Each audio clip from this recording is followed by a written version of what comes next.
My name is Lauren Gully. I'm our marketing director here at Triple Helix Corporation, and I'm joined in studio today for our Helix Insider Podcast by our wonderful CEO, Jason Bittner. So, Jason, knowing that you got your start for what you do today based in aerospace engineering, what is it that prompted your love for aerospace? What really got you into that industry and made you want to pursue a career in helping clients in the aerospace and engineering atmosphere? My love of aerospace and airplanes and aircraft, it stems from when I was really, really young. I have an insane amount of interest in the aviation industry, starting from when I was a young kid. I can remember the very first plane ride I took. And, as a young kid, you're driving your mom and dad's car and, it's fast and all that. But, you get into an airplane, the very first time you go through that takeoff, it's faster than you've ever flown or moved in at all. And when I felt that first movement of the plane, and I thought, oh, we couldn't be going any faster, and the plane actually got even faster, and then we took off. I was in the back of my head, that's it, I'm hooked. I got to do this for the rest of my life, no matter what it is or whatever my path is going to take me. I'm going to go here. Now, what's interesting is I grew up in Edmonton, Alberta, Canada. I'm a Canuck originally. And in Alberta, the primary industry is the oil and gas industry. It's basically Canada's Texas.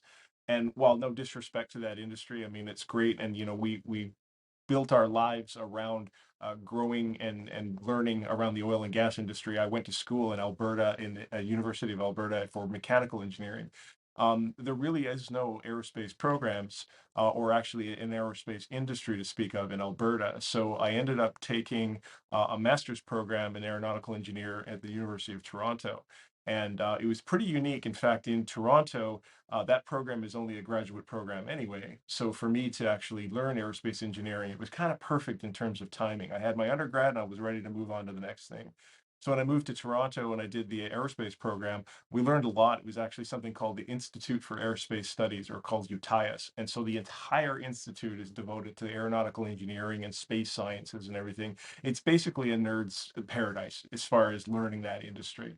And ironically, a lot of the students who graduate from that institute go to work for a very local company called de Havilland. So an aerospace company in Canada, Bombardier Aerospace, which owns a lot of different properties and whatnot, they had actually purchased de Havilland. And so de Havilland is the aircraft that have the high wing, the propellers, they're really loud. When they go overhead, you cannot mistake that you're looking at a de Havilland aircraft. This is the Dash 8s, basically. And so as I graduated, de Havilland was actually just starting a certification program for the Dash 8 400Q. It's the longest stretch version of the aircraft that they had made. And I was able to get into the company. And not only that, I was hired into the test program, the flight test department. And oh my God, if you can't imagine, like, the ultimate aircraft nerd's dream is to be able to, like, right out of college, you're flying in these airplanes. And so I was put on flight crew for the Dash 8 400, 4001. And we flew that airplane everywhere. And my job was to sit in the aircraft, record test data, basically do everything and anything related to certification of an aircraft. So if you go by like my very first experience with actually being in aerospace, I got to be in a test aircraft and actually fly for a living. It was just an absolute dream.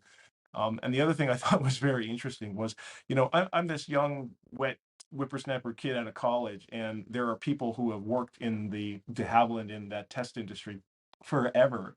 And one guy comes up to me one day, he's like, we're really jealous of you. And like, what? Why? I just got here. He's like, well, we built this airplane, but you who just showed up get to fly in it. Like, damn.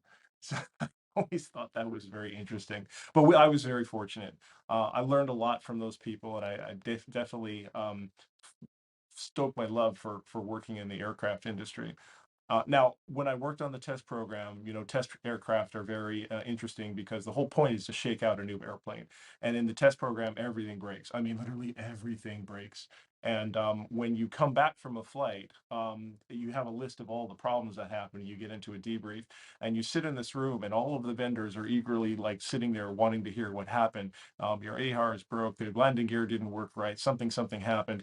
And we're asking them like, well, what do you got? And they were like, no idea. I'm like, we'll get back to you. It's like, okay, thank you. However, and this is the thing that really drove me even further, was that the engines on this aircraft were Pratt& and Whitney engines. They were actually P150s, and a six-bladed propeller, just a masterfully wonderful piece of engineering. And these Pratt and Whitney folks, they were so impressive. Whenever we came back from a flight, something was wrong.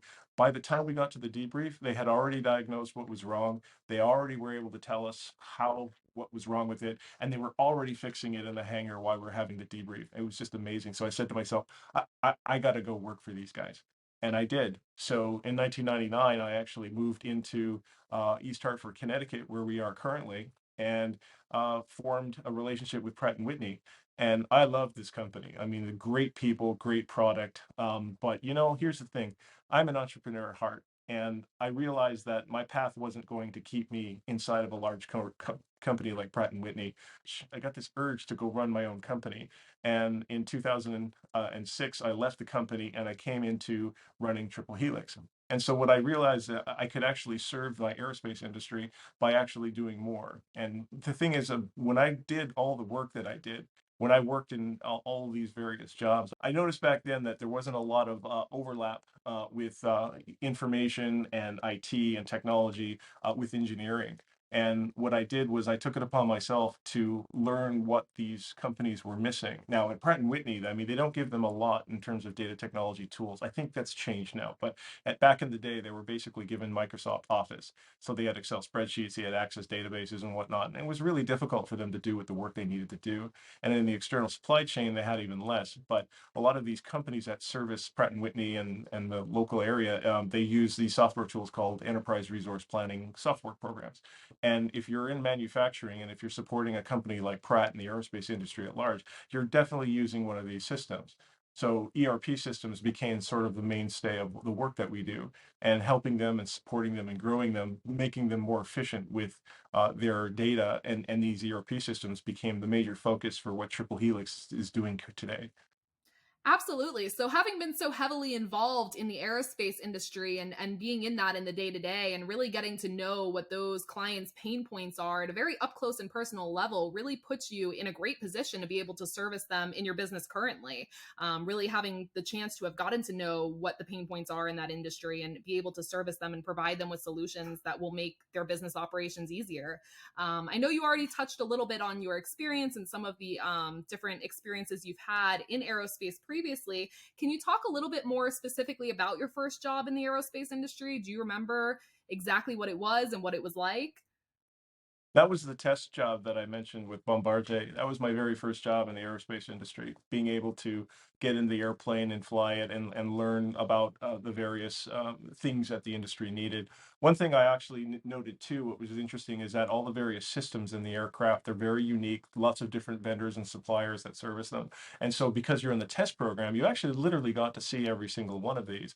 It wasn't just one aspect of the aircraft. We saw the engines, the wings, the landing gear, the internal systems, the electricals. And so, you really learn a lot when you're in a program like that. And like in a test program, it's like drinking from the fire hose. Like they're giving it to you as fast as you can take it. And my ability to work on that program and learn all that thing, I think is really what gave me the flexibility to kind of like go out on my own and run Triple Helix, because I had a fundamental understanding of the aircraft, and with Pratt, even more so with the engines, and understanding what it is that they needed.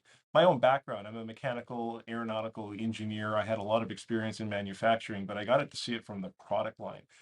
And so working with Pratt got an even deeper understanding. And then so when you leave Pratt and I go to form Triple Helix, I start seeing all these data challenges. One of the things that I did early on in my career is I realized that, IT and information and stuff like this, it's completely intertwined in everything that these guys do. And a lot of people made their careers in like one or the other. I'm an engineer, I'm doing design, but the IT, the programming, making software that works with engineering, it was always considered to be separate, right? But I realized it couldn't be. It had to be combined. And so Triple Helix's mission was to actually just take the IT and the data and the understanding of how things work and marry them and actually make it more efficient. So the impact we make in the industry is to actually have a focus in some area. And we chose the manufacturing side. They have to make the parts, they have to make the subcomponents, and they have to do them efficiently with high quality. And if they can't do that with good data, they're sunk. So we focus specifically on helping that industry and growing their technical skills and acumen to be able to do so. Oh, absolutely. And just based on some of the conversations I've had with you, and I have family members who have also tried to go into aerospace and in different aspects to become pilots and whatnot, I can only imagine that the schooling required to get to that level where you're able to fly an aircraft must be incredibly challenging. So, if we have any viewers out there who are interested in pursuing a career in aerospace or becoming more involved in aerospace engineering, what are some of the tips and pointers that you would give them going into that kind of a work environment? Aerospace and engineering in general is very much of a team environment. I think I can say it for a lot of the folks that are engineers is that no one ever does this themselves. No one's ever being an engineer by themselves. You're part of a larger team. Right from when you go to college and you're actually learning engineering, you're doing it in a team environment. And so much more so when you come into a big company like Pratt and Whitney, or even supporting a company like a Pratt and Whitney, now Raytheon, obviously. And learning how to work as a team, learning the basic skills that you need to do. But one thing I can share with anyone who wants to really cut into this industry is to keep it relevant. Like when I was first doing my engineering jobs, no one was focusing on the data. Everyone was focusing on the mechanics of, say, the engine or the maintenance or the repair, which are all very, very important. But the idea is that if you don't understand the underlying data and making that relevant, then you're going to miss something. And I was always able to, in every position I took since that very first one, focus in on something I thought was relevant. And for me, it was the data. Can we make the engineers understand the product better? Can we help our customers do better with the product by giving them better data and making better decisions with it? So that's kind of where I focused. And like in today's world, I mean, we're hearing a lot about AI and Chat GPT and things like that. And a lot of this technology is just going to accelerate faster and faster and faster. So for you to be able to mark is to make a mark in this industry or any industry for that matter, is to look for what's relevant. And for me, and for I think the future of aerospace, is to look at these emerging technologies and stay relevant, learn the technologies, learn what's coming ahead, and get ahead of them. Because I can guarantee you the aerospace industry is going to start using this in a huge way, but they're not doing it yet. And they're probably not even aware of how. The experts are, but there's not enough of them. So to be experts and to be successful in this area, you want to get ahead of it and learn as much as you can up front, and then apply that in probably a way no one's thinking right now. Very interesting. So, as always, I mean, it's very fascinating to me, and I'm sure to a lot of our audience members, to hear about the career that you've had and your developments in aerospace and aerospace engineering. And really, we wanted to do this special bonus podcast segment to really bring light to that and kind of share some insight to anyone who might be interested in pursuing a career in aerospace. I think you have a lot of really valuable experience and firsthand knowledge that you can share with our audience. That's all we have time for today, but I want to thank everybody for listening to our Helix Insider podcast. And until next time, have a great day, everybody.